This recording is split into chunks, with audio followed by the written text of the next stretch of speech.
నమస్తే, నేను మధు. ఆంధ్రప్రదేశ్లో మరొక కొత్త పార్టీ రాబోతుందా? అయితే రానున్న సంకేతాలు చూస్తుంటే నిజమనే అనిపిస్తోంది. ఎందుకంటే విజయసాయిరెడ్డి గారు కూడా పాదయాత్ర చేయబోతున్నట్లు కొన్ని వార్తలు అయితే వైరల్ అవుతున్నాయి. మరి పాదయాత్ర ఎవరు ఫస్ట్ మొదలు పెట్టబోతున్నారు? జగన్మోహన్ రెడ్డా, లేక విజయసాయిరెడ్డా, లేకపోతే షర్మిలానా? అయితే అసలు ఆంధ్రప్రదేశ్లో జరగబోతున్న పరిణామాలేంటి? ఈ రోజు మనం చర్చించుకుందాం. ప్రస్తుతం మనతో పాటు ఉన్నారు సీనియర్ జర్నలిస్ట్ సిఎస్ రావు గారు. వారిని అడిగి మరిన్ని విషయాలను తెలుసుకుందాం. నమస్కారం సార్. సార్, జరుగుతున్న పరిణామాలు చూస్తుంటే మళ్ళీ ఆంధ్రప్రదేశ్లో ఒక కొత్త పార్టీ రాబోతుందా సార్? ఎందుకంటే విజయసాయిరెడ్డి గారు కూడా జగన్మోహన్ రెడ్డికి పోటీగా పాదయాత్ర చేస్తా అంటున్నారు. మరి ఇది ఎంతవరకు తీసుకోవచ్చు అంటారు?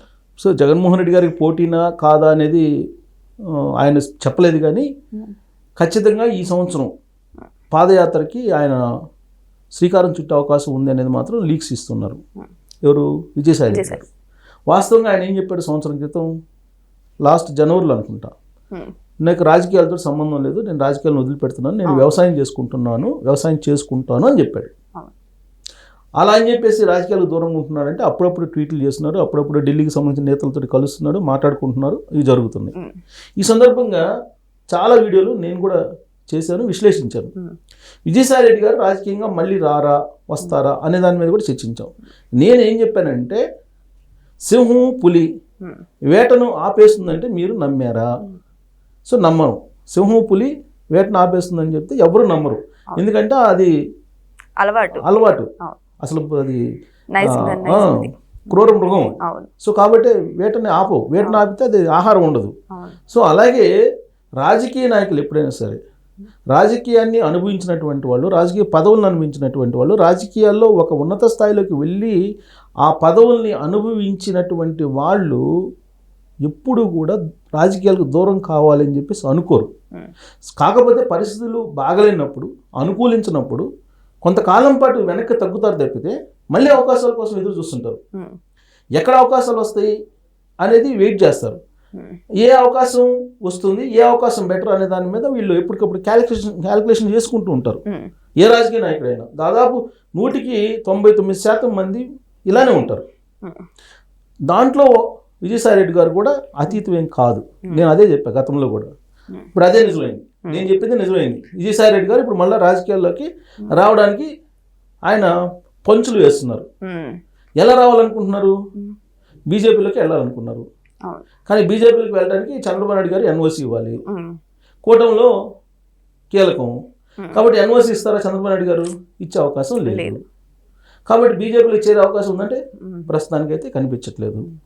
గత రాజ్యసభ ఎన్నికలప్పుడే ఈయనేదో రాజ్యసభ అవుతాడు బీజేపీకి అని అనుకున్నారు. చంద్రబాబు నాయుడు గారిని కూడా కలిశారు ఈయన, అయినా కానీ వర్కౌట్ కాల. మళ్ళీ రాజ్యసభకు సంబంధించిన ఎన్నికలు వస్తున్నాయి వచ్చే నెలలో. మళ్ళీ రాజ్యసభ వస్తుంది కాబట్టి మళ్ళీ విజయసాయిరెడ్డి గారు రాజకీయాల్లోకి వస్తున్నారు. మళ్ళీ బీజేపీ తరఫు నుంచి రాజ్యసభ అయ్యే అవకాశం ఉందని చెప్పి మళ్ళీ ఒక ప్రచారం మొదలైంది. కానీ ఆయన నుంచి వస్తున్నటువంటి న్యూస్ ఏంటంటే, ఆయన అభిమానులు కానీ ఆయనకు సంబంధించినటువంటి అనుచరులు కానీ విజయసాయిరెడ్డి గారు జూలైలో కానీ లేదా జూన్లో కానీ ఈ ఏడాది పాదయాత్రను ప్రారంభించబోతున్నారు అనేది చెప్తూ ఉన్నారు. దేనికోసం పాదయాత్ర సార్? పాదయాత్ర ద్వారా ఆంధ్రప్రదేశ్ ప్రజల యొక్క మనోభావాలు, ఆంధ్రప్రదేశ్ ప్రజల యొక్క బాధలు, వాళ్ళ సమస్యలు అన్నిటినీ తెలుసుకొని అప్పుడు కొత్త పార్టీని పెట్టాలా లేదంటే ఏదైనా పార్టీలోకి వెళ్ళాలా అనేది నిర్ణయించుకుంటారట విజయసాయిరెడ్డి గారు. సో పాదయాత్ర అయితే కన్ఫర్మ్. పార్టీ పెడతారా లేదా అనేది పాదయాత్ర తర్వాత తెలుస్తుంది. అసలు పార్టీలు అంటే ఈయన పాదయాత్రలో ప్రజల మధ్యకి వెళ్ళినప్పుడు ఈయనకి ఎంత రెస్పాన్స్ వస్తుంది అనేది ఒకటి అబ్జర్వ్ చేసుకొని ప్రజలకి ఏం కావాలి, తాను ఏం చేయగలను అనే ఒక ఒపీనియన్కి వచ్చి ప్రజాదరణని గమనించి అప్పుడు కొత్త పార్టీ పెట్టడమా, లేదంటే ఆ పాదయాత్ర ద్వారా వచ్చినటువంటి ఆదరణ గమనించి ఏ బీజేపీయో, ఏ వైఎస్ఆర్ కాంగ్రెస్ పార్టీయో, ఏ జనసేన పార్టీయో పిలిస్తే అప్పుడు వెళ్ళడమా అనేది నిర్ణయించుకునే దానికి అవకాశం ఉందనేది ఇప్పుడు యాజ్ ఆఫ్ నౌ వినిపిస్తున్నటువంటి ఒక టాక్. అయితే విజయసాయిరెడ్డి గారి స్ట్రెంత్ ఏంటి ఇవన్నీ కనుక అబ్జర్వ్ చేస్తే, కొత్త పార్టీ పెడతాడా లేదంటే ఇంకో పార్టీలోకి వెళ్తాడా, ఇంకో పార్టీలోకి వెళ్ళడానికి పాదయాత్రని ఒక అస్త్రంగా అలా విసరబోతున్నారా అని అంటే, జనరల్గా నెల్లూరు జిల్లాకు సంబంధించి రెడ్డి సామాజిక వర్గం, వాళ్ళ రెడ్డి సామాజిక వర్గం నెల్లూరు జిల్లాకు సంబంధించినటువంటి వాళ్ళు ఖచ్చితంగా సింహం సింగిల్ అంటారు కదా, అలానే పోరాడాలనుకుంటారు. నాకు తెలిసినటువంటి పాపిరెడ్డి గారి దగ్గర నుంచి చూస్తే రాజకీయాల్లో అత్యున్నత స్థానంలో ఉన్నటువంటి రెడ్డి సామాజిక వర్గం ఎక్కడి నుంచి వచ్చిందంటే నెల్లూరు రెడ్డి సామాజిక వర్గమే. ఆ తర్వాతనే కడప ఇవన్నీ. మీకు కడప రెడ్డి సామాజిక వర్గం సపరేటు, మిగతా రెడ్డి సామాజిక వర్గం సపరేటు అనేది అప్పట్లో ఉండేది. రాజశేఖర రెడ్డి గారు సీఎం అయ్యేంత వరకు కూడా కడప జిల్లా ప్రత్యేకించి పులివెందులలో ఉండేటువంటి రెడ్డి సామాజిక వర్గానికి మిగతా రాష్ట్రంలో ఉండే రెడ్డి సామాజిక వర్గానికి కొంత గ్యాప్ ఉండేది. ఆ గ్యాప్ మరియు రెడ్డుల్లో చాలా రకాలు ఉన్నాయి. దాని కారణంగా ఉందా లేదంటే ఆర్థికపరమైనటువంటి కారణాలా అనేది పక్కన పెడితే చాలా ఉండొచ్చు.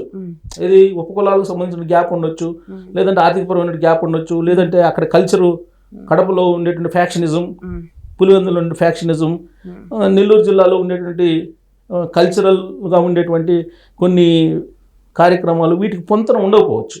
అందుకని చెప్పేసి మీకు అబ్జర్వ్ చేస్తే నెల్లూరు రెడ్డి సామాజిక వర్గం నెల్లూరు జిల్లాకు సంబంధించినటువంటి వాళ్ళు కర్నూలు జిల్లాకు సంబంధించినటువంటి వాళ్ళతోటి వియ్యం అందుకుంటారు. అంటే పెళ్ళిళ్ళు చేసుకోవటం ఇవన్నీ ఎక్కువ ఉంటాయి. రాజశేఖర రెడ్డి గారు సీఎం అయిన తర్వాతనే అక్కడక్కడ కనిపిస్తున్నాయి కడప జిల్లాలో. పులివెందులు అసలు ఇప్పుడు కూడా కనపడవు, దాదాపు కనపడవు. సో కాబట్టి విజయసాయి రెడ్డి గారిని ఆ కోణంలో నుంచి చూస్తే కొత్త పార్టీ పెట్టే అవకాశం ఉంది. కొత్త పార్టీ పెట్టి ఒక జనసేన పార్టీ లాగా ఆయన ఫ్లోట్ చేసేసి ఏదో ఒక కూటమి తరఫున లేదంటే జనసేన ఇప్పుడు ఉండేటువంటి కూటమిలోనే చేరే అవకాశం లేకపోలేదు. మరి విజయసాయి రెడ్డి గారు కొత్త పార్టీ పెడితే మరి ఆ పార్టీని ప్రజల్లోకి తీసుకెళ్లేంత ఉందంటారా? అంత టాలెంట్ ఉందంటారా? టాలెంట్ ఉండబట్టే కదా పాదయాత్రలకు వెళ్తుంది ఆయన. ఇప్పుడు వైఎస్ఆర్ కాంగ్రెస్ పార్టీలో జగన్మోహన్ రెడ్డిని సీఎం చేసింది నేనేం చెప్తున్నాడు కదా విజయసాయి రెడ్డి గారు. ప్రశాంత్ కిషోర్ ఒక పక్క, నేను ఒక పక్క చేసాను. అసలు ఆయనకి పాలేరు మాదిరిగా 20 సంవత్సరాలు చేయబట్టే ఇప్పుడు ఆయన ఆ విధంగా ఉన్నాడని చెప్తున్నాడు కదా. నిన్న కాక మొన్న కూడా అదే చెప్పారు కదా, పాలేరు మాదిరిగా చేశాను జగన్మోహన్ రెడ్డికి వాళ్ళ ఫ్యామిలీకి అని చెప్పి. యాక్చువల్గా ఆయనదే బ్రెయిన్. ఇప్పుడు ఇవాళ ఇన్ని కోట్ల సామ్రాజ్యాన్ని ఏర్పాటు చేశారు జగన్మోహన్ రెడ్డి గారు అని అంటే విజయసాయి రెడ్డి గారి బ్రెయిన్ అది. సిఏ ఆయన చార్టెడ్ అకౌంటెంట్, అక్కడి నుంచి ఆ బ్రెయినే. అంతేకాదు ఢిల్లీలో జగన్మోహన్ రెడ్డి గారికి అమిత్ షా అపాయింట్మెంట్స్ కానీ, నరేంద్ర మోడీ గారి అపాయింట్మెంట్స్ కానీ ఇవన్నీ రావడానికి కారణం కూడా విజయసాయి రెడ్డి గారే. ఇది అందరికీ తెలిసినటువంటి విషయమే. ఎందుకంటే పార్లమెంటు హాల్లో hi Vijay how are you అంటూ ప్రధానమంత్రి నరేంద్ర మోడీ గారు పలకరించారు. అంటే ఆ స్థాయిలో లైజనింగ్ నడిపారు.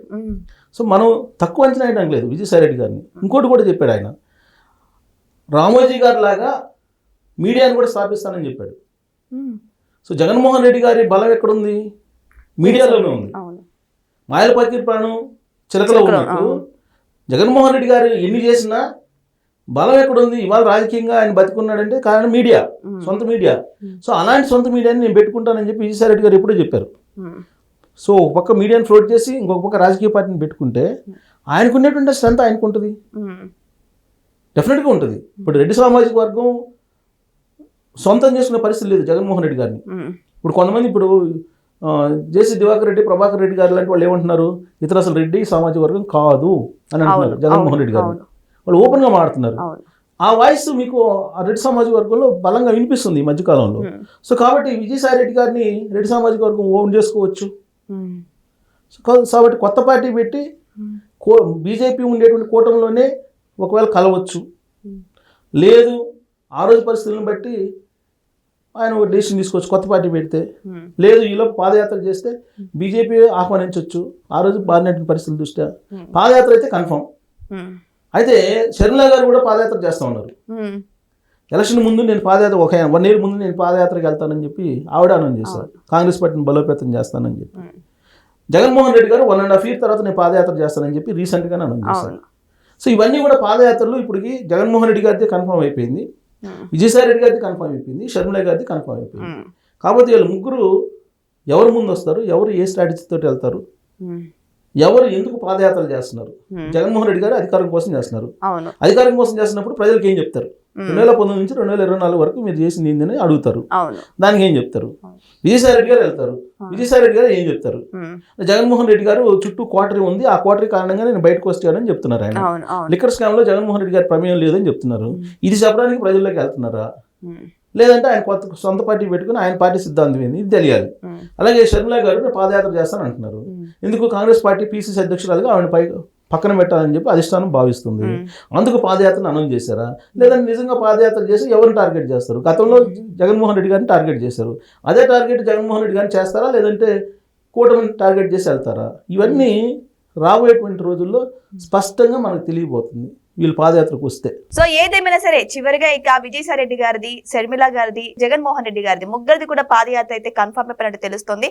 మరి వారు ప్రజల్లోకి వెళ్ళిన తర్వాత వారి ఉద్దేశం ఏంటి, అసలు ప్రజల్లోకి వాళ్ళ పాదయాత్ర గల కారణాలు ఏంటి అనే దాని గురించి మనం అంతా వెయిట్ చేసి చూడాల్సిందే. Thank you so much. Thank you.